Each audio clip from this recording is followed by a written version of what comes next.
বসুন্ধরা রান্নাঘর ডেইলি ব্লগে সবাইকে স্বাগত জানাই। আজকে বেগুন দিয়ে ট্যাংরা মাছ, পলি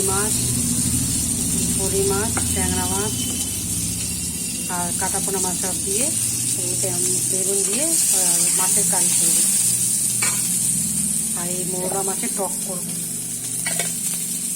আর এদিকে